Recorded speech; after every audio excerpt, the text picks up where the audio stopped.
Get down. Let me clear my throat. Yeah. Oh, that's better. That's better. Somebody pass around the offering. Since I'm always preaching on tracks, you feel me? I'm out here getting paid for it. Sermon of the day. You right where you supposed to be, baby. Informant, that information forming. Important you get a portion of fortune pouring. Confession, fortunately, blessings on now they snoring. You mellow, so focused on scoring. Got you underperforming. I never expect something, never assume nothing. Judging me for my past, but that's why I'm triumphant. I don't demand, I know where I stand like engineer hands. Watch how my life pans. Cut that game plan. Show out like a jotter, pop out like a cutter. Telling the kick rock, skipping the course, squares like hopscotch. This gonna be my mood to my beat drop. Putting my boogie shoes in my diddy boots. Hey, don't stop. I'ma make the rest of my life live. Yeah, I'ma make the rest of my life live. Gonna make the rest of my life the best of my life.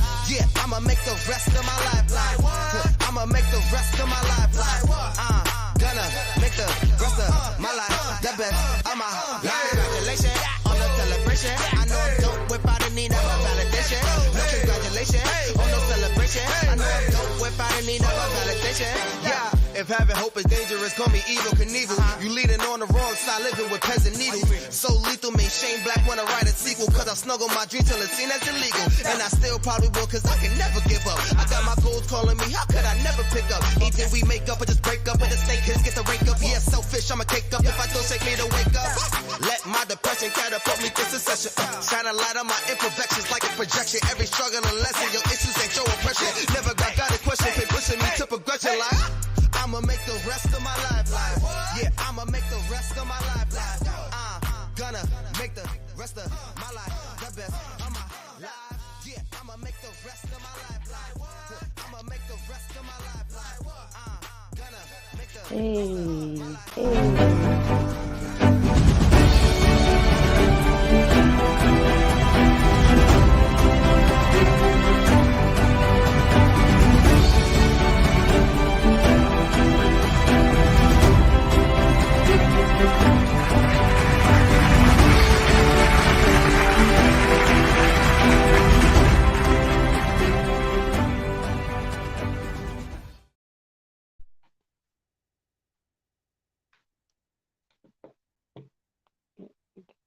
Oh man, all right.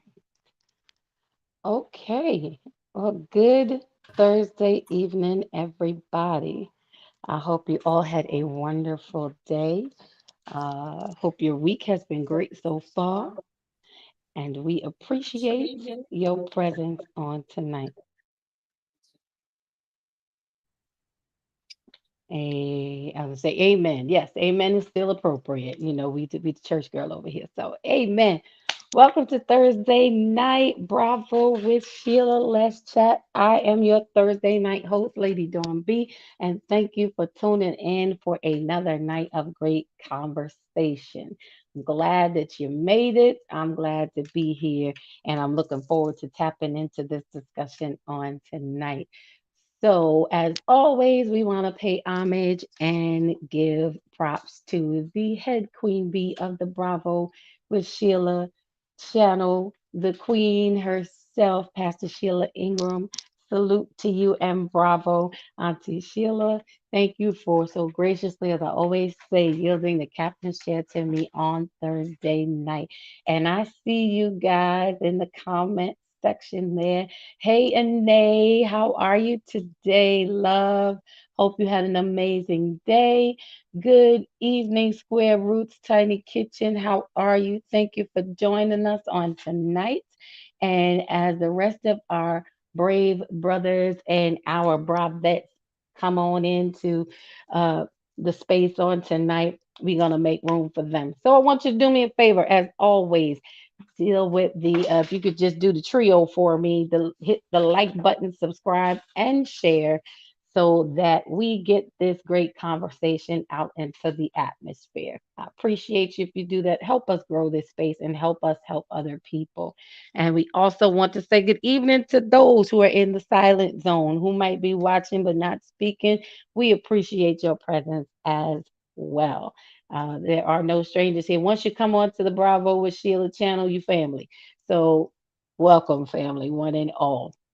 So, on tonight, I want to begin this conversation. Some of our other panelists may be popping on a little bit later, but we are going to go ahead and get started on tonight. My hair is having its own kind of day, y'all. So don't talk about me. Just love me anyway. Okay. That's what happens. That's what happens when it's moist and it's rainy outside. But we here. We here. Life be lifing, as we say. So on tonight, as always, I want to welcome and I'm grateful for my mom, Pastor Rosa, who comes with the seasoned information. And she always brings a different spin to it. I love dialoguing with her. I learn a lot and it helps me. So, good evening, Mom. How are you? Good evening, everyone. I'm good. I'm popping in and out, but I'm here. All right. Well, welcome to your rightful place. As you know, me and my mom are usually in the same space. So, we play the mute game back and forth. All right. And then that's what we do. Hey, we family. It's what it is. So, also, and oh, thank you. And they said she really likes my hair. Y'all really like my hair? Okay. I'm gonna pull it down and I'm gonna pull it down. Stop playing. We family. And we want to welcome back my other bestie, my good girlfriend. She was taking a little break the other week. That's all right. The Bravo Squad. She is back. The Elaine Edwards, aka Queen B. Come on, say hello to the people tonight. Hey people, hey people. Welcome, welcome. So, again, good people, if you don't mind, just take a moment and hit the trio, the like, subscribe, and the share as we get ready to get into this great conversation. So, again, I hope you guys had a great week. Really appreciate you coming on, hanging out with us. And tonight, our topic for tonight came from uh, let's see, a conversation. All these come from conversations, but came from a conversation that I was having and kind of hit my ear. I have a friend who uses this word a lot for everything that occurs in their life. You know, the good things happen. I don't want to say bad. I took that word out of my vocabulary. I'm going to say unfavorable. Then the unfavorable things happen. And it seems like when the unfavorable things happen, their response to everything is that it it was a trigger. Something triggered them to act this way. Something triggered them to respond that way. Something triggered to and I just said one day, because then it's say, trigger is a buzzword, it seems like right now in our culture. Everyone is using it and saying it, and everything is triggering. Everyone's so sensitive, and there's so many other things going on, that we just are quick to respond to and not really thinking about. So on tonight, when we come together on Thursdays, we have real talk with real resolution. So during the conversation that I had with my friend, as I was listening, something in me said, now I know this is going to cause a reaction that I probably am not really going to like, but I said, it's okay. We're just going to work through it. So my response to my friend was, you seem to be triggered by a lot of things. I said, are you sure that this is a trigger? I said, or is it that you're being challenged? Well, there was a hard pause, and naturally, I know they did not like what I said, but I asked them again: Is this a trigger? Or is it really a trigger, or is it a challenge? And I was like, you don't even have to answer right now. You can respond. Give it a minute. Think about it, because I don't want you to just give a knee jerk response. Um, so our topic on tonight, and again, this is where this topic came from, is it a trigger or is it a challenge? Now, Elaine, I will ask you, what are your first thoughts if you were posed the question, if it's a trigger, is it a trigger or is it a challenge? Because I'm gonna break down the definition of triggered versus challenge. And you guys who are watching, our Bravo family, you can also comment. I want to ask you, put in the comments, what is the first thing that comes to your mind? If someone was to ask you, are you triggered or challenged? What would you say? I have no idea. Can you hear me? Yes, I can hear you. Okay. Do you think I have no, because when I think of that, I'm like, to me, a challenge is like if somebody says something to you that you normally, it's a topic that you normally don't deal with. And now you have to think about how you're going to deal with it. To me, that's the challenge. The trigger is if someone mentions something that causes and has always caused a reaction based on an experience. That to me is the trigger. So I would hope that someone is not doing either for me. I cannot guarantee you don't know which I side you're won't gonna be. get? Yeah, I don't know what kind of response I'm gonna have. Okay, that's That's fair. what. That's fair. And that's realistic. I think that's realistic and it is a very fair answer. Um, what I like about your response is that you took the time to distinguish between the two, like within yourself. You distinguishing the differences between the two. A lot of us don't. I come to find. I'm not gonna say everybody because I haven't polled the world, but I find a lot of us don't, and especially in this daytime in this culture, we are using the term trigger for just about everything when we react to something. And I feel that when in my mind's eye, oh wait, you know what? I'm gonna go to mom. I'm gonna ask mom, Pastor Rosa, do you feel that you are more triggered or challenged? Wow. Depends on who it is and what the question is, you know. But I think what came to mind was, the N word, that people, um, that for a season, you know, people were doing that, to get on people's nerves. It was a trigger, and when I think about that, growing up in the South, it would definitely be a trigger, and at this point in my life, it would be a trigger that challenged me to be in control. In all honesty, at this point in my life, when people ask me things, it is a trigger that's really challenging my patience. And like, and I give for instance, we went to Marshall's, I think it was last week or week before, and Y'all ain't I praying. was and I was talking to my granddaughter on the phone, and I don't know what the what is it, Ethel Hazel or whatever, this character that comes out and attacks people. She's referring to a Karen. A Karen. Okay. So I was standing in line, um, and in my mind I'm saying, okay, I'm racing to get what I have to get because Dawn is waiting for me outside. So I'm trying to find what I need to find and keeping in mind Dawn is waiting for me, so I was kind of like, in a rush, you know.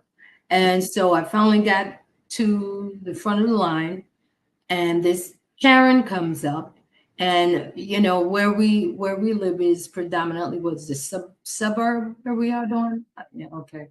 And so, we are adjusting to the fact that the color, based on the color of our skin, we don't get the prejudice remarks and whatever. Everyone is so friendly and everything. So this is like one of the first incidents that I've had, and we've been here in the past 2 years. And I'm saying to my granddaughter, I'm saying, I'm about to punch this lady in her face because she came out of nowhere And so that's the trigger. She came from nowhere and is coming. She's got one item that she just took off the rack that's right where I am in the front, And so she's like pacing back and forth, but she's at the front of the line. Miss, go to the back of the line, because I'm seeing what she's doing.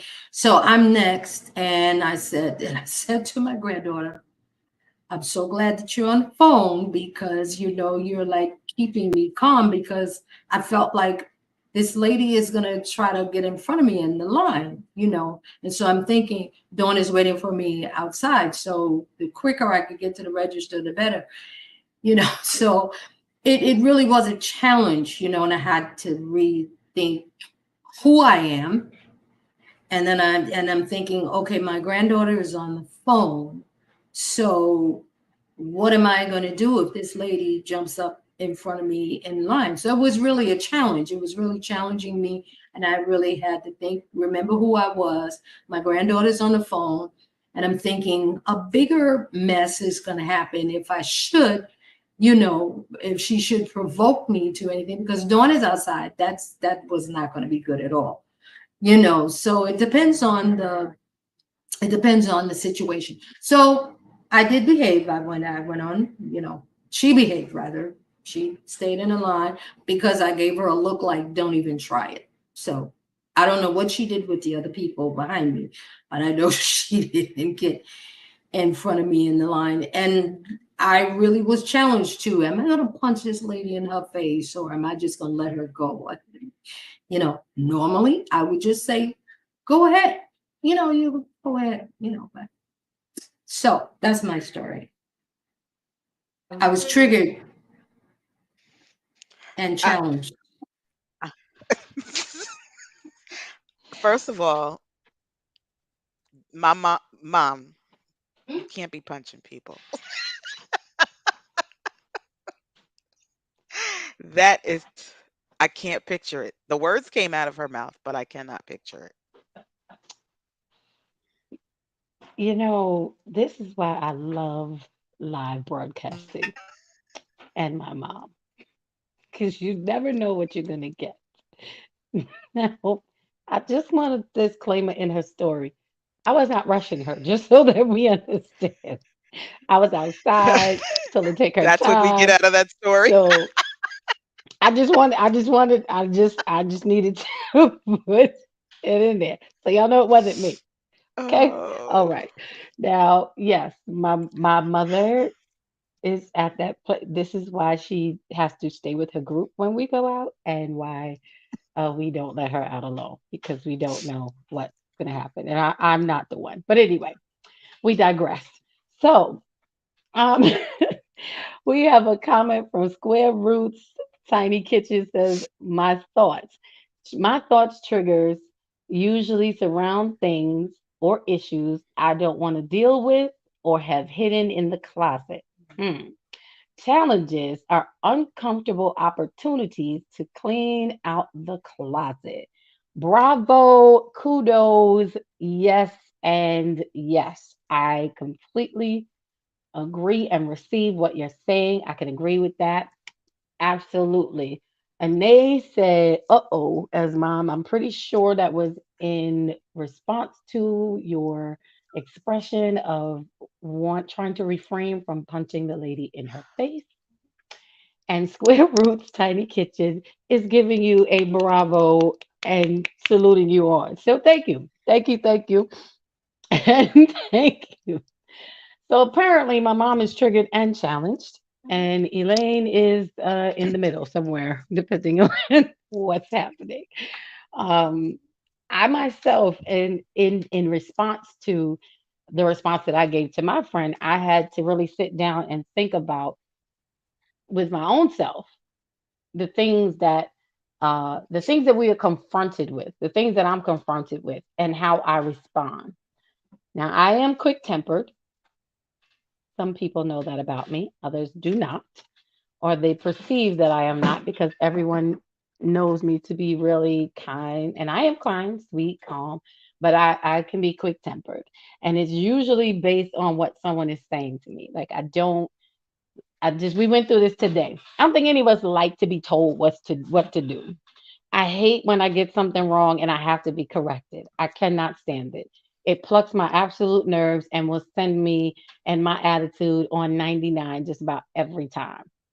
But I've learned that instead of coming up with a bunch of excuses when I am confronted with something for how I'm reacting or responding, I've learned how to stop and assess what someone is saying. Because I can easily say, well, I did this because this happened, and I did that because that happened, and I'm sure we've all done that. And it's true. We respond based on the things that are happening to us in a particular moment. But not everything is a trigger. Everything does not, I want to say, if for the sake of this conversation, everything does not trigger us to respond in a particular way. We don't always have to go off the deep end. What I found is that when we are triggered and we attempt to define or explain why we're triggered or justify our reaction, is because we want to be justified in how we are responding to what we didn't like. So we say, well, they're triggered. I was triggered and they did this. But you're not responsible for what anybody else does, but you are responsible for how you respond and how you react. And I'm not saying that triggers are not real, because they are. But we also have to take a minute to stop and assess, is this something that's really triggering me? Or is this something that's really challenging me? And when I stopped and I thought about half of the things that I responded to in a defensive type of way, which is usually what happens when we are triggered by something, we respond in defense. I found that, like, oh, wow, that really wasn't like what I thought it was. There was no need for me to come out in a defensive stance. It was really something more for me to grow from. So I hope I'm helping somebody today. So when I was reading, the definition of triggered, it says triggered is caused by a particular action, and this leads back to what Square Roots mentioned. Uh, caused Triggers are caused by a particular action, process, or situation. When someone is triggered, it means they are having a strong, uncomfortable emotional reaction to a stimulus that would ordinarily cause that response, to a stimulus that wouldn't ordinarily cause that response. Let me read it again. Triggered is something that is caused by a particular action, process, or situation. When someone is triggered, it means that they are having a strong, uncomfortable emotional reaction to a stimulus that would not ordinarily cause that response. Example of triggered behavior is when you're teased or bullying, overstimulation, having to interact with people that they don't like. These are things that are triggers. Um, and for me, in this definition, the key is that it's having a strong, uncomfortable emotional reaction to a stimulus. So it's not about what happened to you, it's the strong emotional reaction that you're having to it. And we want to pause to say good evening to Von Eric. Welcome to the room. So glad you made it in on tonight. If you can all just, if you haven't already, please do it. And if you did do it again. Hit that triple, that trio for me, the like, subscribe, and share. And let's get this conversation out there. So I want to ask the question to the ladies. What do you think about what we can do? What can we do about the uncomfortable emotional reactions that we have to a stimulus of the things that trigger us? Have you ever been in that situation? Does this make sense to you and have experienced it? Because I know that I have. It's the uncomfortable emotional reaction, and our emotions is what causes us to react. But sometimes we have to stop and put your emotions in check so that you know how to react. Ma, what say you? I'm gonna pause right there. Well, That's the perfect example, of what I was talking about. That's why I brought that up, because it was my presumption, based on my experience, the fact that we were two different ethnicities, my natural um thought was um this woman is trying to disrespect me or whatever, and when here we are in the upstate area. And so, my thought went straight to, it was about two different ethnicities, um and as I said, I was raised in the South, so I don't really think you ever get over that, that living in prejudice and being disrespected or whatever, so I'm defensive with that, and in growing up I was passive, but listen, at this point passivity is gone, it's you need to hope that, I call on Jesus at that point, and I'm so glad that, I'm so glad that I'm concerned about my image. I really am. I'm concerned about my image. I hate disrespect. I hate it with a passion. And my automatic response is defense. It really is, but I thank God that I do have a, my image means a lot to me. It means a lot to me. How people see me means a lot to me, because I don't want to act out of my character if I don't really have to, and let me say this. This was my thought. This was my response. It was my thought response. But I would not have hit that lady. I would not have, because I would have restrained myself. She never even, I don't even think she even realized that was my thought. Maybe until the end, because I know the look that I gave her, but yeah, it's an emotional response, it's an immediate emotional response.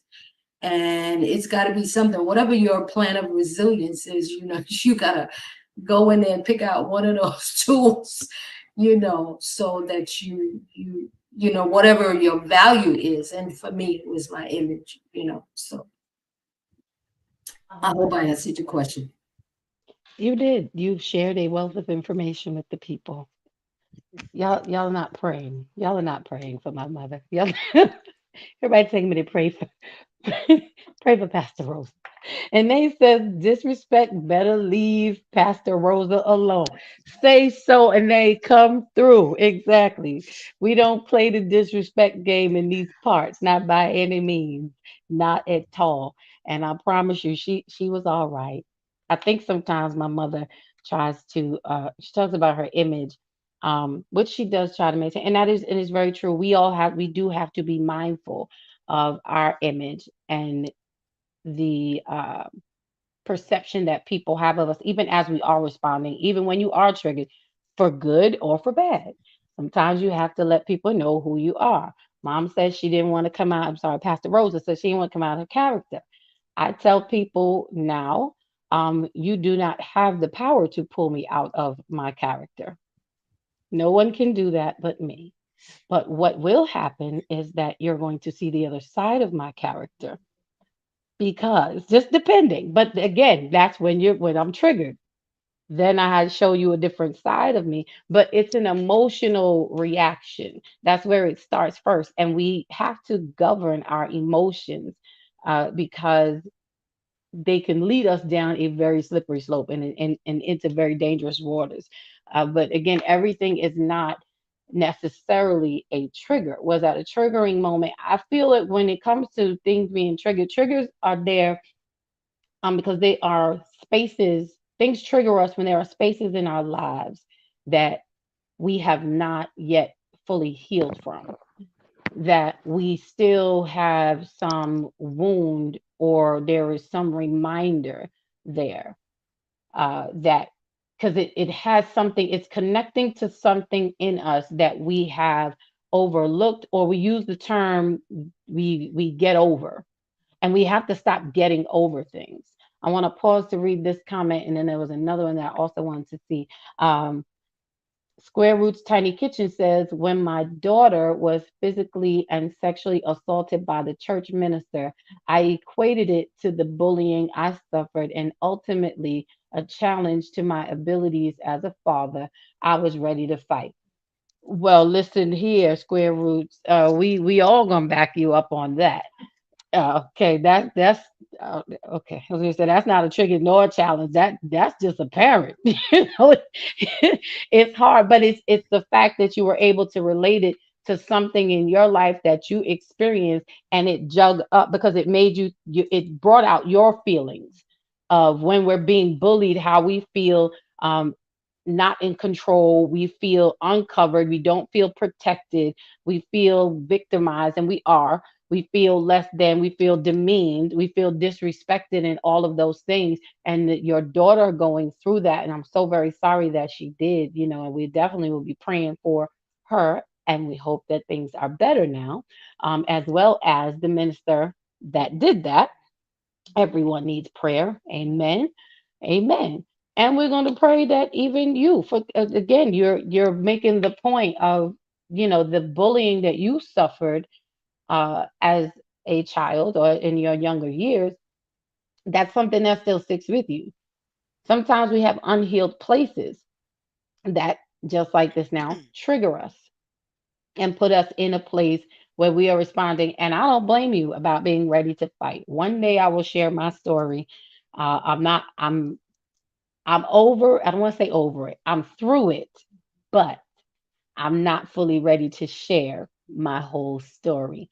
But I definitely relate to your comment completely. So, with that being said, I had to work through a lot. I worked through a lot by myself because I did not share with my family at the time because my family is a pot of crazy and I didn't want the person who offended me to die. So, if I can say that word, sorry. I didn't want them to not be here. So, uh, a lot of times it took a long time for me to work through that within myself so that I wouldn't be at a place where I was triggered in every relationship going forward that I was in. So as I'm saying, we have to be mindful of, is that really a trigger what I'm dealing with, or is it really a challenge? So I want to backtrack a little bit because Nay made a comment that I think is important for us to read as well. She says, sometimes my tone, I love this. Sometimes my tone doesn't make it out safely when I'm triggered. And Nay, I think we twins. The tone doesn't make it out safely. I'm gonna put that on the t-shirt and I'm gonna give you credit for it. Sometimes my tone does not make it out safely when I'm triggered. So I have to force silence and being still. Yes, yes. See, now that's another example of having a strong, uncomfortable emotional reaction to a stimulus that wouldn't ordinarily cause that response. So, I too am a work in progress of making sure my tone makes it out safely when I'm triggered, because otherwise it's just not pretty for any of us. So we are all working on this together. Elaine, what is your take and share? My tone never makes it out safely. It does not. Just never makes it. My face and my tone sometimes go together, sometimes they don't. But I I I am often like mom. I'm sorry, Pastor Rosa, that I um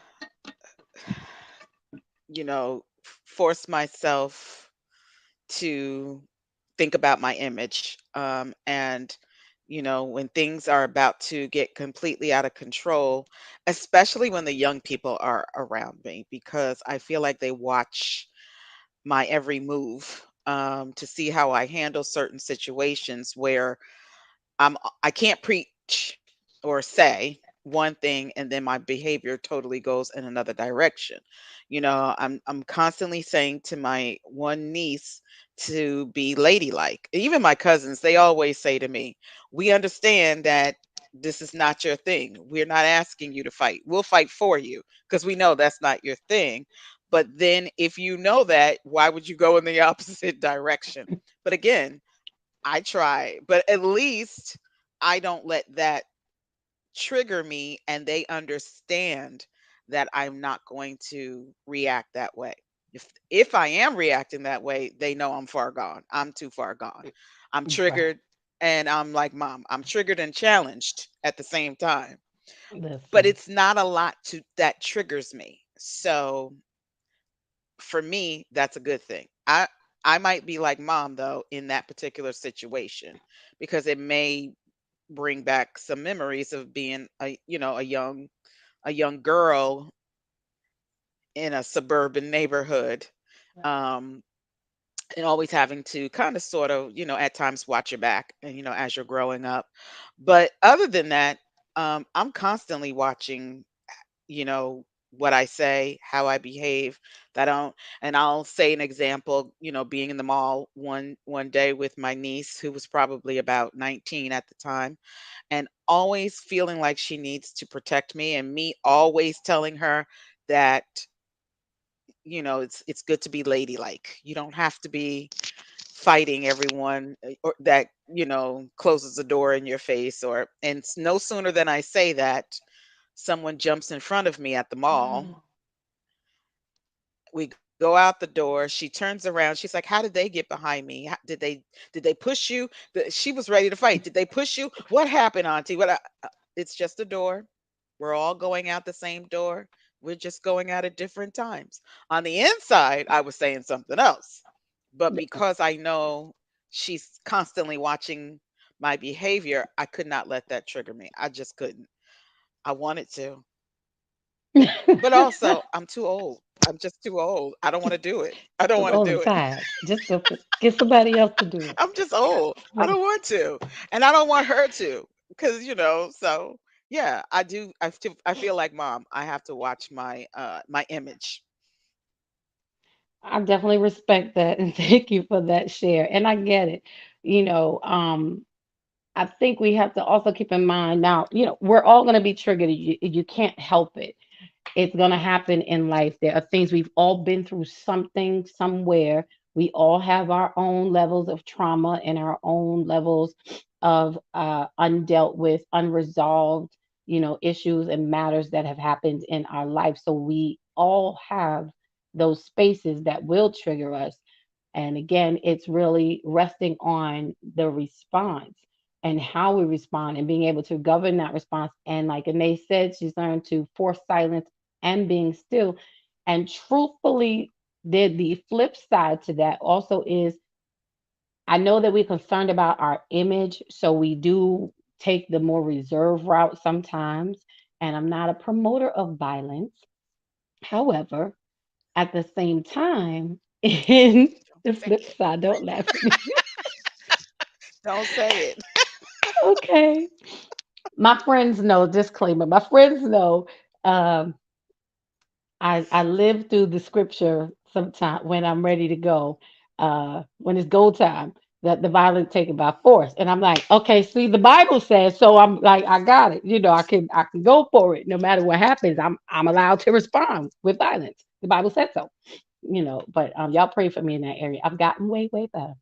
But with us being mindful of the image that we are portraying and the example that we're setting, there are also times that we do have to dig our heels in and we can't take the silent or being still approach as well, because then we breed and teach our young people or even those who are with us, those who are around us, those who we inspire, how to not, I don't want to say be a victim, but we give them the, I want to say maybe the license to allow stuff to happen. And I think, and it's a very fine line, but we have to be mindful in those cases where we do have to stand up for ourselves, where we do have to address certain things. This is where we have to be mindful of how we do so because they are still watching. So, we can't always just bow down or take the back way out. I'm very mindful when my son is around. Trust me, my son has saved many of people's lives throughout his 21 years of living in different situations. Things will happen, and I will remember I have my son. Like my son is watching me, and on the inside, I've already beat you down about 17 times. But I have to be mindful. My son is watching. But the way I learned to handle it is that I will not let you get away with it. I will address you because I also want him to see how to address. I don't want him to cower down and fall back. So I believe he's learned that now as a young man. He will walk away from a situation or he'll try to choose the path of peace, like path of peace first. But at a certain point, now I have to stand my ground because when I don't, I allow that situation to become a seed in my life that later on turns into something unhealed that will cause future triggers down the line.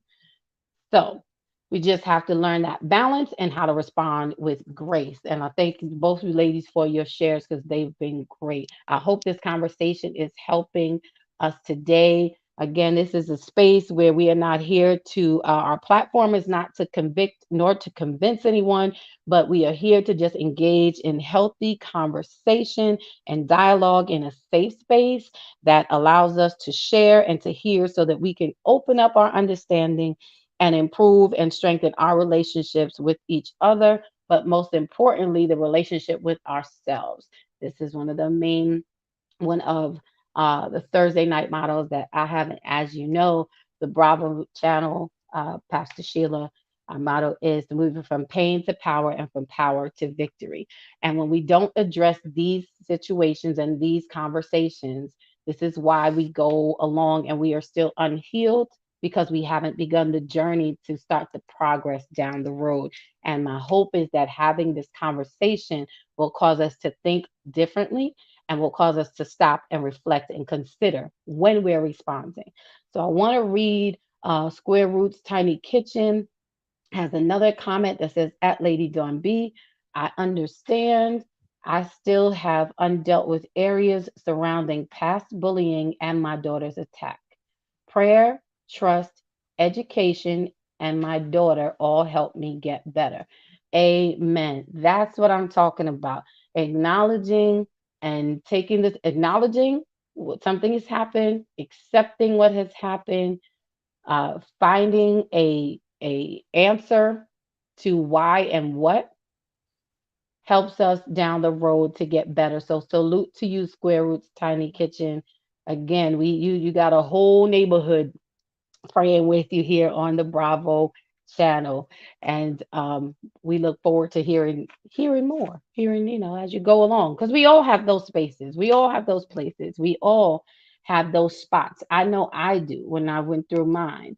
And Nay says that is so true because then the healing takes longer. True, very true.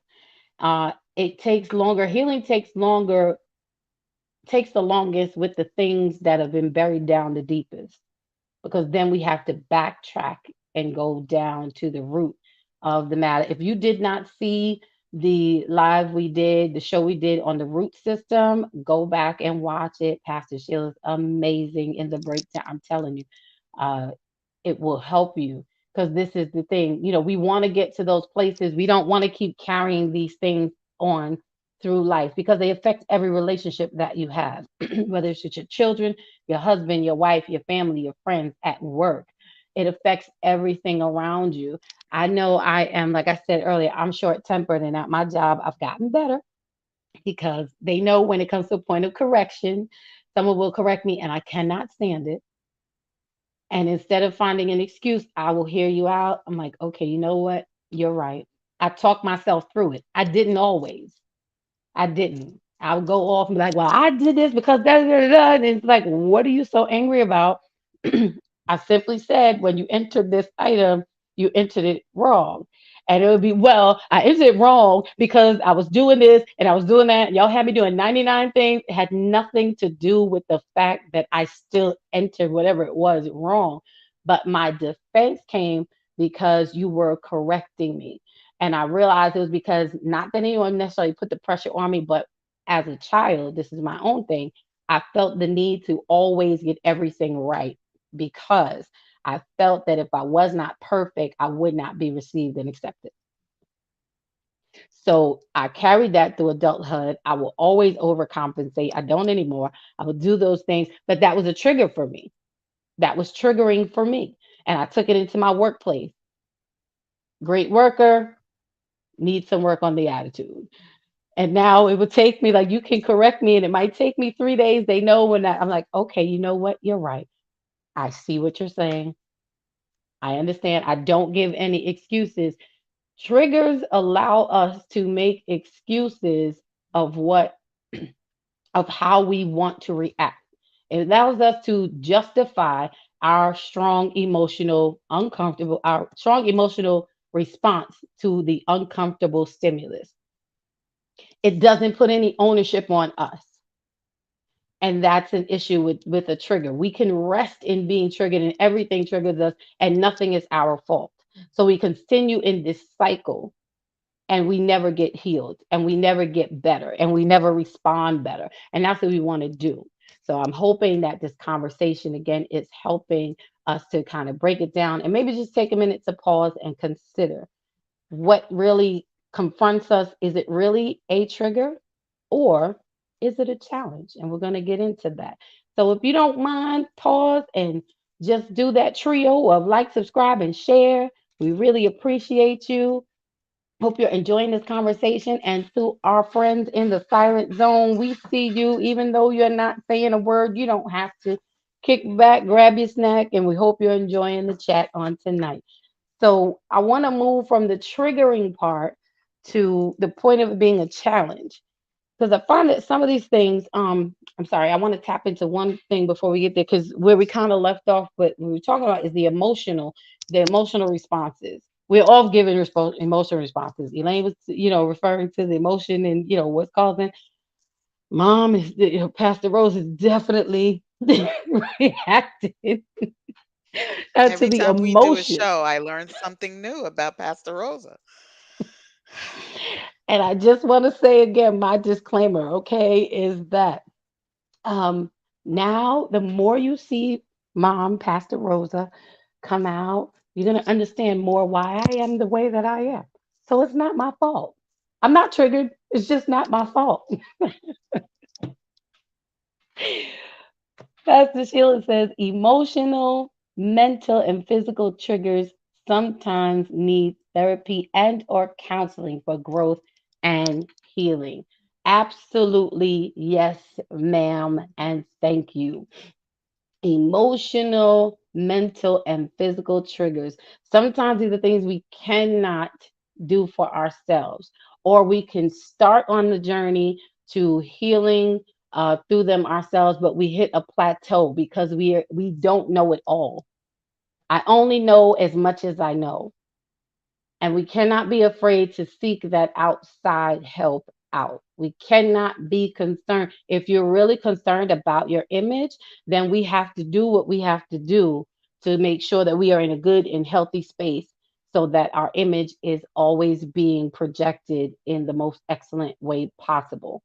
So, and Pastor Sheila is a licensed therapist and counselor. So if you need a counselor, a therapist, you need to set up something, you need to talk to somebody in a safe zone, please make sure you reach out to her. I'm sure she'll put her information in the chat, or you can find it on the network. But find someone to help you through. It doesn't mean there's nothing wrong with therapy, there's nothing wrong with counseling. It is always good to talk it out, because sometimes I can't talk through it with myself. And sometimes we don't even realize. Have you ever, okay, ladies, have you ever I know I have been in situations where I didn't even know that something was triggering me. Mm. Have you ever had that experience, Elaine? We can't hear you, Mama. Sorry, I was on mute. Bless you. I'm triggered. I'm sorry.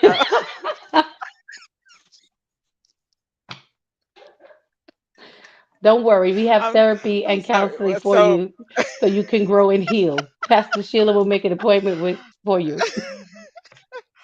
this is how Dawn and I act all the time, and you see her mom is It not is reacting because she listens to us carrying on. every day, every day.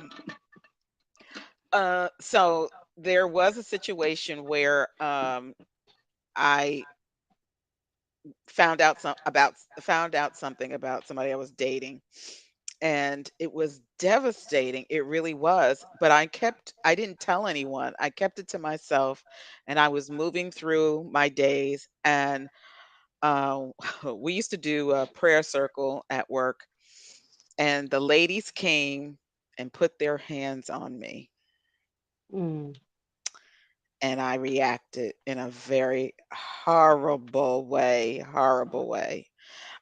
And it shocked them, and it shocked myself because I didn't see it coming. It was a trigger for my emotions that I was trying to keep a tight grasp on. Touching me just unleashed everything, and yeah, that was a bad day. And I had to apologize later, but even in that, I had to let them know that, how sincerely sorry I was. It was so out of they were shocked. They knew something was wrong because that's not my normal behavior. But it was really horrible. And I think the worst part was I didn't see it coming. So I couldn't mm-hmm. stop it from happening.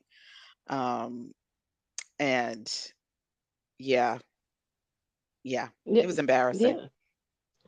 But it's okay. It's a good It thing that was at least you were embarrassing. in a safe space where people understood, even though you were all shocked by it, but realizing the group of people that you were with, then realizing your reaction, like, oh snap, she doesn't even know, Right. like you can tell when some like she's clearly shocked. And now having to digest what just happened, not just that now you've exposed that you have a trigger and something's been triggered, but now having to deal with what brought that up, that emotion, out of you. And it's Right. true, a lot of times we do have things you don't know sometimes what is going to trigger you until you're in a situation. Um, Yeah, and thank you for sharing that, definitely. and we definitely, because these are real things. A lot of times when we don't talk about it, people will go through life thinking that they're the only one feeling this way, and like it's not, so they feel that they're not normal. These are normal things that happen to different people every day, and we all have Yep. something that we don't even realize triggers us. um, I did not realize, and I probably should have, and I'm sorry, this is like funny but not funny. My dad, I didn't realize how much I dislike hearing people chew. I do. It sends me, and I mean we have to chew. I know it sounds, I know, but I'm going somewhere. My dad, Where? I'm just kidding. you're about to find out. But the sound of it really it sends me someplace inside, and I know that people can't help it, and it sounds really silly and minor, but my father used to chew, and I love my dad, God rest his soul, but my father used to eat jelly beans and would smack the life out of them. And we grew up in the Bronx in Co-op City. The apartments are huge. We lived in one of the biggest apartments that they had, and he'd be all the way in the back of the house. Three bedrooms, two bathrooms, like straight down and he's smacking these jelly beans. I mean, like you could hear the saliva dripping down, like, and we'd be in the front of the house. So it echoes through, and hearing this for a long period of time, it's like the dripping water, you know. And I did not realize, but growing up, hearing that, after a while it became like background noise, so you become accustomed to this now, not realizing that later on in life. And then when we got older and moved out, did whatever, we all went our own ways. And I was out at dinner with my ex-husband one night, and we were talking, and and the next thing I know, and I was fine, but the next thing I know, he was chewing. And I noticed, like, I started getting edgy, like, what is that? and he's just eating, just having a good old time, but he was enjoying his food to the point where, like, they was really enjoying, and the sound that he was making triggered the sound, the memory of when I was younger. And it was like something my parents semi used to argue about, because my mother, being the absolute lady she is, would be like, well, could you just, like, like, just close your mouth when you, because we don't all want to hear that. But that in itself would then turn into an argument. And I mean, and my mom, like, she said the truth. So it was the argument, it was the conflict that came from the situation that sound for me was attached to. And when my parents would argue, I would go and run and lock myself in the bathroom or in a room or something, because I couldn't take all of the noise. So that it triggers me. And I did not realize it. I didn't think about it until it happened. And I was like, oh snap. And then I just at dinner lost it. So I can relate to what you're saying. Date night wasn't a great night that night. It just didn't turn out. And I had to apologize and be like, I'm so sorry. I said, apparently, you know, it brought up a memory of my dad, that brought up bad memories of when my parents would argue, and it would make the whole house tense. So again, it was a triggering moment that I didn't know about. Again, an emotional trigger. It says emotional triggers are things like memories, like I just said, objects, people that spark intense negative emotions out of us. All of the above was in my moment. You know, um, so that was my story of when my trigger popped up and I had no idea it was there. And I said, God, I really got to pray. Like, what is this? Because people got to chew their food. Like, can't be flipping over the table every time. I want to read a comment. I want to pause to read a comment. And they said, bless you. She was blessing you for when you sneeze, Berm. And Thank then you. Thank you. Square Roots Tiny Kitchen, and I'm gonna let Mom share, and then we're gonna get to the challenge. So I want to get through this conversation again. I hope you are enjoying it. I hope it is helping you. Thank you for spending your time with us tonight. You could be anywhere, but you are here with us, and we are glad to be with you. So, Square Roots Tiny Kitchen says, update, deciding to trust God instead of deciding to delete the minister. I was blessed to earn a BA degree and move on to graduate studies this fall. Amen. With you there, sir. The challenge for me was obedience and trust. Amen. Amen. And congratulations, sir. That is amazing. That is an awesome resolve. That is a wonderful reaction. Right. Instead of deleting the minister, deciding to take that. We're so glad you didn't, because you might not be with us here tonight. So we're glad that you are. See, decisions, it's the reactions to the triggers. And because you were Right. obedient, God took you another way. It's taking that pause to reflect on how to respond. Square Roots Tiny Kitchen also says yelling at people, telling them to close them lips when they chew. I promise you, I can't make this up. I promise. Listen, if my marriage wasn't going to end after that, it would have ended. It was going to end because of that night. I was at the table and completely lost it. I went nuts, and I couldn't even help myself. And by the time you ever get so, this is my therapy moment, y'all. You ever get so upset, like, and you go off to the point where by the time you're finished, you've exhausted yourself. You're just like, oh, by the time- that's how I was, and I had to, like, dry my face because I broke out in the sweat and carrying on. It's these triggers, and you don't know, and that's why it's important to let God search your heart and your mind and your spirit daily. Yeah, yeah, that's what happened. I'm better now. I'm better now. I took myself all Amen. the way there. You never know what's gonna happen on Thursday nights with Lady Joy. Be on the Bravo Network. It's real talk. It's real resolutions. I'm gonna pause because I'm cracking myself up. I don't know if my mom, she's cracking herself up now too. I'm sorry, y'all. Y'all are helping me heal. See, you're helping me heal. Mom, do you want to share on what we on this thought that we're talking about emotional triggers? I this is the second time this week. No, the second time this week we talked about these jelly beans. And the thing of it is, it really was traumatizing. It really was. Because he would chew with his mouth wide open. Honestly. It was. I mean, and if you had any type of rearing as a lady, you don't chew with your mouth open. You don't chew with your mouth closed. You know how many times you got beat at the table? Close your mouth, so by the time you get to be an adult and your wife, you chew with your mouth closed. Only to find yourself married to a man who does not respect the jelly beans in the first place. Because you got The jelly. all these mixtures and you have to, and everybody else has to see this. Nobody wants to see this.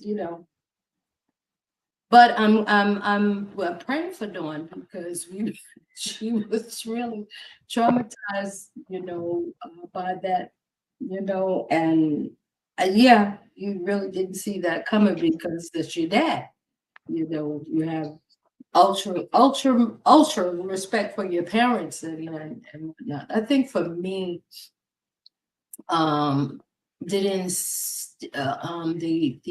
the instance for me was, and I need to say this first. The lady in Marshalls, she pushed me first. I forgot that she did. She pushed me. So that's why my first reaction was, I'll punch this lady in her face. Defense.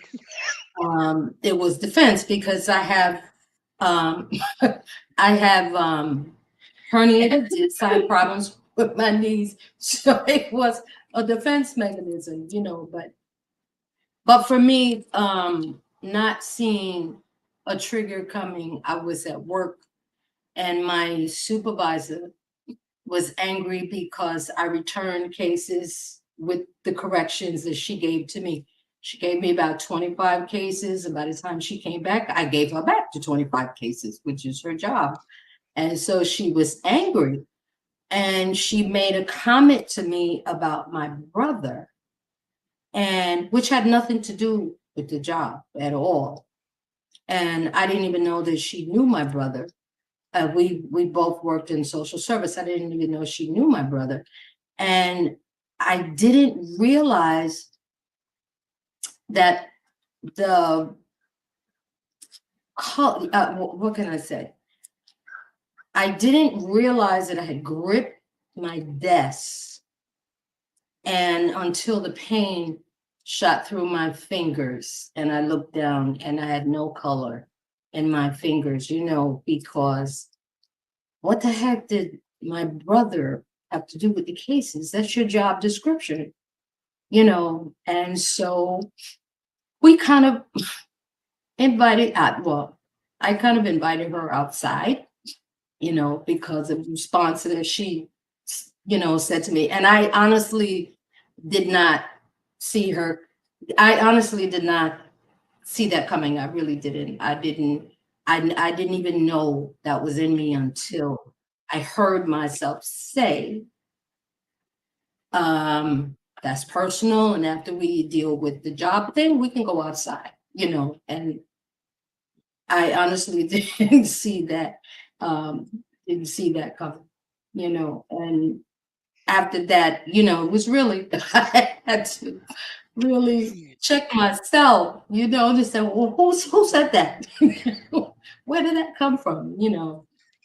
But yeah, Pastor certain things Rosa. are deep rooted, and you don't even know that they're there yourself. Family is deep rooted, you don't talk about people's family, brothers, nobody. So that's my Thank you, Mom, Pastor Rosa, for sharing and for the cosign. Yes. So us sharing our moments is just to help show and explain that there are still some things, no matter how healed we are on our journey, there are some things that still are in us that we are not aware of. And that's the importance of taking that self inventory every day. And Square Roots, we know, it's a serious point, and I'm glad that we can do it from a place of light, with lightness and levity, with some laughter. We enjoy what we do here, and we know that it is a serious point, but you get the message. Square Root said, he's still okay. He's laughing at said chewing like someone starting up an old Chevy. Yes, yes, yes. And I think in that moment for me, honestly, like I said, I didn't even realize it. And then I sat at the table and was like, oh my God, I married my father. I was like, I've married my father, and I'm going to be subjected to this sound for the rest of my days. You know, um, I mean, it wasn't the chewing while we divorced. I'm just saying, but it could have been one of the things. But it's important that we take the time to work through our emotions so that we can identify those things that we have had unresolved. We have, like I said, the saying of, well, we'll get over it, or, you put it behind you. I don't believe that that is healthy any longer.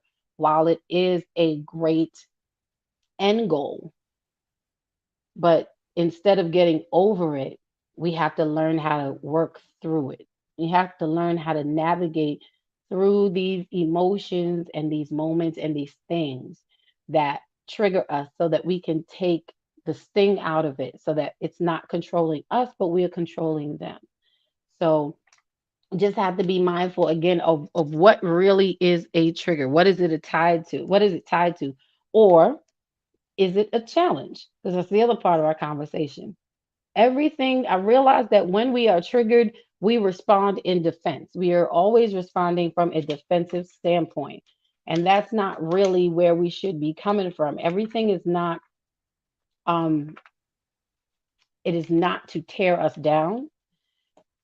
Every uncomfortable moment is not to belittle us. Every unfavorable moment is not for us to feel less than, but these moments are also to be viewed as challenges. As many of us see, I don't know if you've seen it before, but as many of us see, it's a very fine line between a trigger and a challenge. Because even in a challenge, something is hitting your emotions, something's hitting your feelings, something is pulling at you, and a challenge really is we are disputing the truth. When you feel challenged, sometimes we're like, hold up now. I hear you, but that's not, that's not what we're saying. That's not what I'm saying, or that's not what happened, or that's not what is. Some of the things that people bring up to us in their expressing of their opinions or their views or of their truth of a situation, it is not to say we're wrong, but it is to help us to grow to a better place and to a better space. So before we go off the deep end, we have to stop. I've learned how to listen, because I was the type of person who, the minute you say something to me, the minute you say something, you got about 30 seconds, maybe 22 to get, okay. My mother said it's a minute.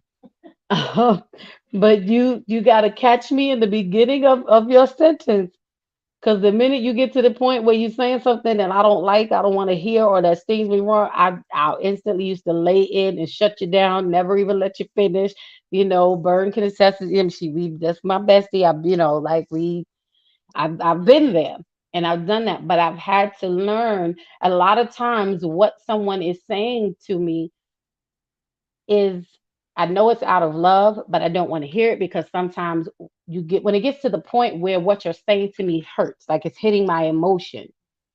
And it's not that it hurts because you're wrong or you're hurting me. It hits and it hurts because it's the truth. And it's something that, an area that I know I could do better in.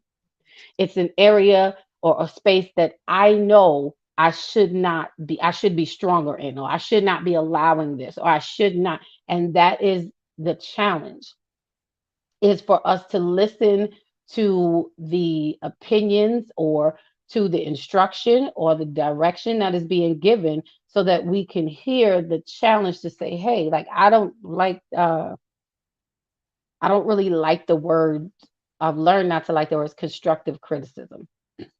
I don't really know. I understand it, but I don't really know that criticism in itself is constructive. So for me, I don't use that term. I will use the term redirection, because I want you to hear it in the positive way so that you can get the point.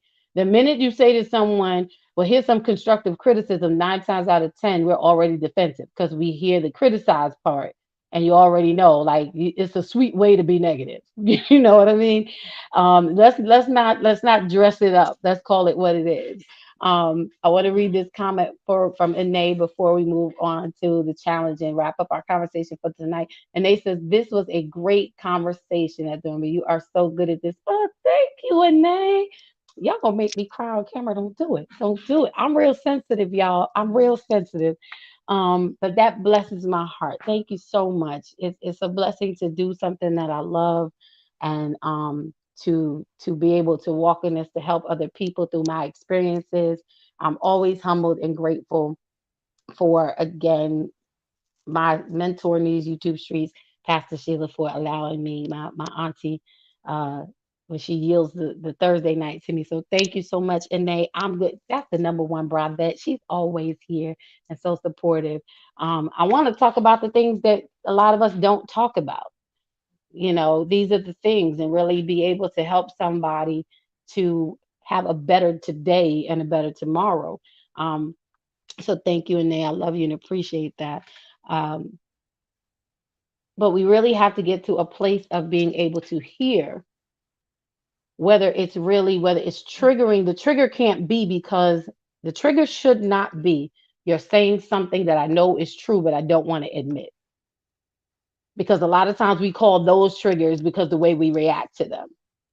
But instead, the challenge is hearing the truth that we don't like, and being able to embrace it and to dissect it and compartmentalize it, so that we can be better and to strategize on how to get better. Um, I want to ask Elaine, let's start with you. What are your views, or how do you know the difference in how do you okay, how do you address your challenges versus letting it be labeled? You can simply label something you don't like as a trigger, and put the ownership on the other person, or put the ownership on the situation, but again, that doesn't help you grow. What is your method, or do you have a method of taking those triggers and turning them into challenges, so that you can grow from it and it not be a trigger or a sore spot for you anymore? How do you cope, girl? Why are you trying to be so deep tonight? Because I'm Um, deep in this, because I feel. I I have never given this any thought, to be honest, but Okay. I will say that there is an instance that does pop up, from work. I went through such a horrible time a couple of years ago where someone was purposely trying to get me fired. You remember that? Yeah. Um, Oh, oh, we and prayed that day. I do find, say that again. I said, oh, we prayed that demon down. Oh, yeah. But I do find that I am still triggered by certain behaviors at work and certain tones at work. And there was one day last week, and I had to hang up. I was like, I have to go. I will talk to you all tomorrow, because I was about to say things that I know probably would have got me fired, at the very least written up. But what I decided was I was not going to allow those types of instances to stress me out and take me someplace that I fought so hard to come back from. Um, So is it fair to that's say how I'm you going to deal with turned that that. trigger into you turned it from a trigger into a challenge for you? And the challenge was in Yeah. you figuring Um, out how to manage that. yeah. And I gave her to God. You deal with her. You deal with her. Get somebody else to do it. That's what you said. Yeah. I'm not doing it. Get somebody else. Okay, well, Elaine gives a very great point. Again, it's real conversation with real resolution. And if I'm hearing her That's correctly, not a real rest. but it is a real resolution. It's a beginning to a real resolution because you took something that was a trigger to you. And instead of reacting or responding, you could have easily fallen back and said, you know what, I'm not dealing with this, I'm not doing this, and went off because I went through it the last time and I'm still here. You realized there was a sensitive place for you. And instead of you falling prey to it to allow it to continue to be a trigger, you snapped it into reverse. It's what is it, the fight or flight response? And you decided to dig your heels in and fight and said, nope, regardless as to what happened, regardless as to where it was, your resolution was, I fought too hard, I worked too hard to get here, and I'm not going to allow this to take me down. And that's a great point that people need to understand of how you, an example rather, of how you turn a trigger. Yeah. Now you're taking the weight or the ownership or the power out of the trigger, and you're putting the power in your hands and making it a challenge for you to overcome. So that was a great, True. great share. See, told you you had a real resolution, girl. Look at you solving problems. You didn't even know it. I'm so proud of you. Go on, go on. Mom, hold on before I get to mom. I want to read some comments. And again, please like, subscribe, and share. Somebody needs to hear this conversation. Somebody needs to be encouraged and enlightened on tonight. So, like, subscribe, and share. And we thank you all for being here. It's not over yet, but we'll be done shortly. And I want to welcome and thank everyone for hanging in here with us. And even those in the silent section, we see you and we appreciate you. Von Eric, where's your faith? Good evening, King. He says, great stream queens, always encouraging us. Great stream queens, much wisdom from all. Thank you. We are trying our very best to walk in the light God has given us so that we can share our experiences. It can't be for nothing. So we're grateful it's going to reach those who are the intended targets in our lives. So thank you for that. And Nay says 100, 100. What a great excuse me. Oh, am I reading wrong? I am reading wrong. I'm sorry. Square Roots was responding to Anae's comment about it being a great conversation. And again, thank you for saying that I'm so good at this. I praise the Lord. He says, Square Roots says, what a great show involving transformative and purposeful. I love it too. And we love you being here, Square Roots. We are gleaning from you too. Von Eric says, go deep, Dorm B. Bring out knowledge. Brings out knowledge. I don't know if they're ready. I don't know if they're ready, Von Eric. I don't know if they're ready. I know my mom isn't ready. She tries to, she tried to tell me to hold my mule sometimes. But that's what we're here to do. We're here to go deep and dig deep. Like I said, if you did not see the video, the show on the root system that Pastor Sheila did, I think it was earlier this week or last week, please go back and watch it because that's what we want to do. We want to go deep into the root system and dig it up. We come to stir up the pot every time we come. We want to stir it up so that we can dig deep, break up that ground, and get you from your pain to power and your power to victory so that we can strengthen the relationships that we have with each other and most importantly with ourselves. So I want to ask my mom on tonight, how do you address your your challenges, when you are challenged with a truth that you do not necessarily want to hear, instead of allowing it to trigger you, what is your method of addressing your challenge or challenges, or just one challenge? Well, for me, I think I'm the manifestation of the home training.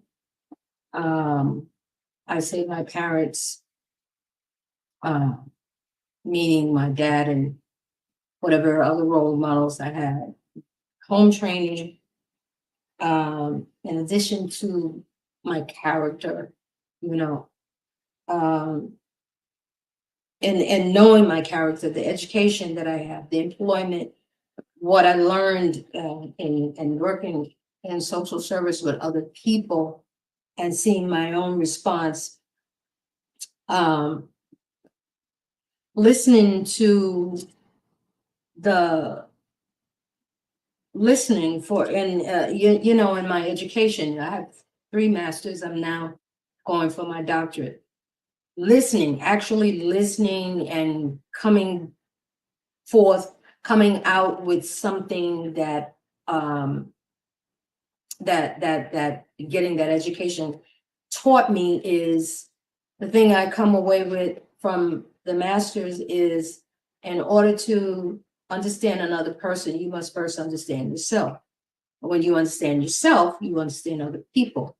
So in addressing other people, I look at how I would want somebody to address me, you know, and then last without least, of course, my faith in being a Christian first, you know, and then the pastor, because the pastor is my responsibility. The being the Christian is my relationship, you know. So all that stuff encompassed, you know, is really I've finally got to the place where I can be the person my dad wanted, you know, taught me to be or trained me to be. I can walk in my education. I can remember the clients that I counseled or whatever. And all of that encompasses just being patient with other people, you know, and realizing that none of us are perfect and just listening. I've learned how to listen and hear what, you know, someone is saying as well as, you know, observing, not being so, you know, quick to assume that something is the way that we think that it is. Thank you for your share, Mom. That is really good. You always give us such a wealth of information. Sometimes it's hard to just pull just one practical point that you make. And we appreciate your wisdom being shared here on this stage on tonight and always. So, um, I want to say that I'm going to give space for the ladies to have their final comments. Um, but I really want us to walk away from here tonight taking what we have shared together and putting it into practice for us so that we are able to view the things that confront us in a different light. Because when you can identify it, you know how to address it properly. You don't want to identify something that is a challenge as a trigger. Because again, when you identify it as a trigger, you're giving it the control to continue until you are able to overcome it. The trigger draws you, where the challenge grows you. So I again we hope that this conversation has been helpful, has been encouraging, has been impactful, and has been inspiring to each and every one of you. Pray that you continue to share it amongst and to those who you know that may need it. Again, here on the Bravo with Sheila Network, um, we definitely want to help heal. And we believe that through these conversations, it is able to get done. Pastor Sheila says, identify it to crucify it. That's right. Identify it to crucify it. We don't want anything mislabeled. If you mislabeled, you use the wrong ingredients because something is mislabeled, guess what? You make a mess out of what you're trying to prepare. And we don't want any more messes in our lives. We want everything to be labeled properly for what it is so that touch, we can touch and we can heal and we can overcome. Pastor Sheila says, "Oh, bravo to Dawn B and friends. You are awesome. Go, Team Bravo Squad. Yes, yes, yes. Absolutely awesome." Square Root says, T-shirt, the trigger draws you, the challenge grows you. Yes, you know what? We gonna put that on the T-shirt. That's right. This is the trigger does. The trigger is what draws you, but the challenge is what grows you. And that is something that we need to keep in mind as we go along. So I want to leave room for our Bravo squad to have their final comments.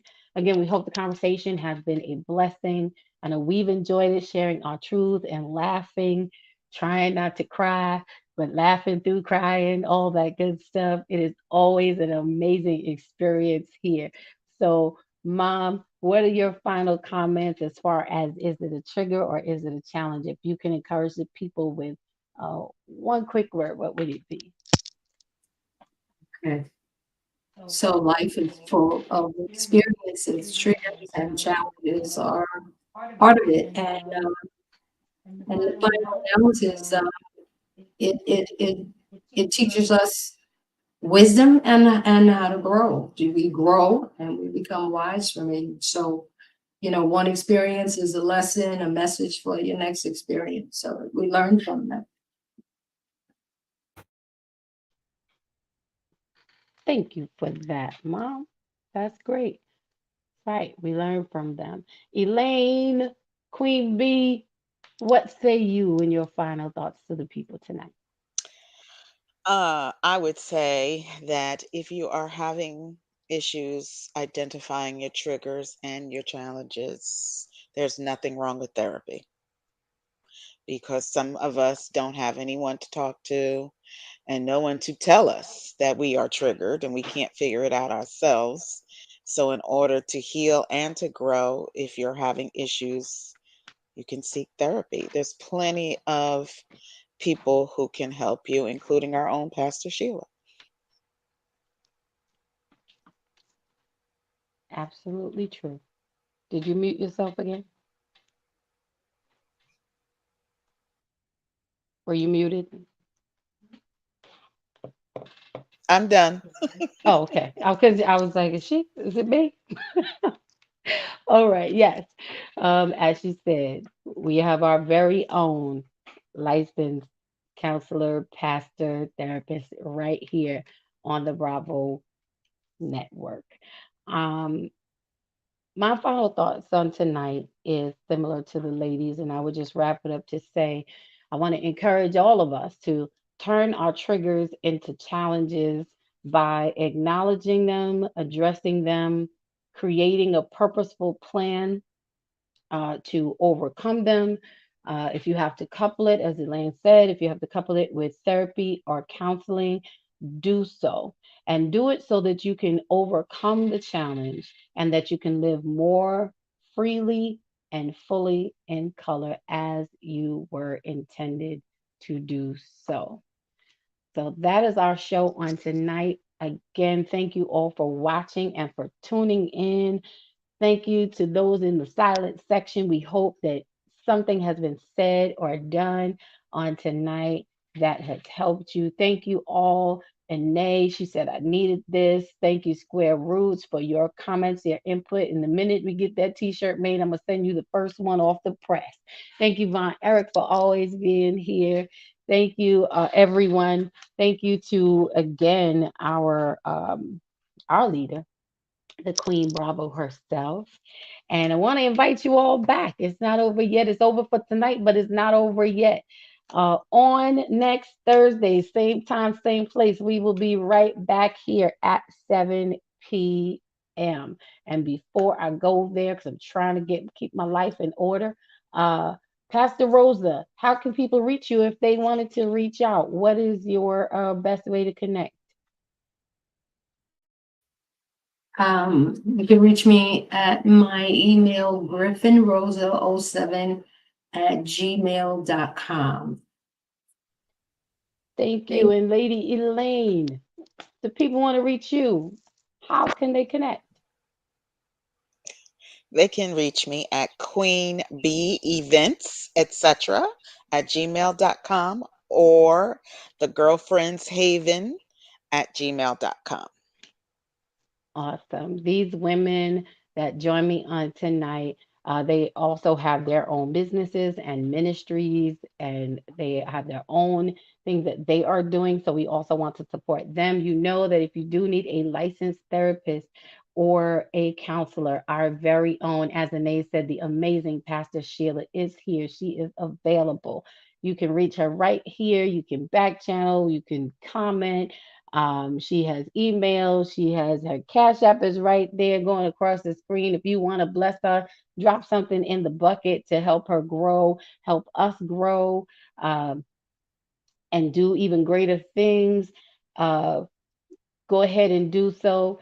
So, with that being said, I am your Thursday night host, Lady Dawn B. It is always a pleasure. And again, I want to invite you to come back next Thursday. Bring a friend, grab a snack, and let's chat. I'm telling you, you don't want to miss next week. I'm excited about it. Okay. Next week, if you were here before, we've been going strong for a minute now, but we initially had the ladies' room. We had a chat with our ladies. It was ladies in the ladies' room, and we talked about all things women, some of the issues that we need to deal with within ourselves, and some of the issues that we need to deal with the people in our lives. It was a great conversation. You can always go back and catch the replay. Then in this month of June, we turned our mics over to the men and we opened up the men's lounge and we brought the men folk in to share their voices. Let the men speak, and speak they did. I keep saying the women are tired and the men are angry. So we are trying to find a happy medium to bring the two together so that we can have better relationships. So now that we've had those two conversations, next week, guess what? Everybody else is having their verses. Well, guess what? On the Bravo with Sheila Network, we're going to have our verses too.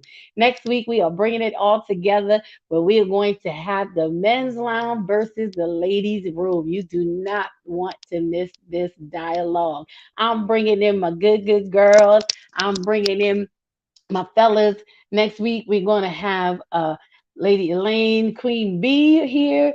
We all know Tanya Williams. She's another part of the Bravo squad. T Blessed. She's going to be here. We're going to have Pastor Rosa as a mediator. Me, your host, Lady Dawn B. I'm going to be here. We have the men coming back. My brother, 2 of 4, Minister Donald's going to be here. My brother Eric is going to be here. Hope my brother Steve it's just going to be off the chain. We're excited about it. Can't wait for it. So we want you to tune in, share, and we're going to have real conversation with real resolution so that we can really rebuild our relationships. All right. So again, thank you so much for tuning in, everyone. Thank you for your shares, your likes, and your subscribing. We look forward to seeing you. And again, we want to take you from pain to power and from power to victory. And we hope tonight that you rest well, you stay blessed, and have an amazing rest of the week. Until next week, have a great night. Hang tight, ladies.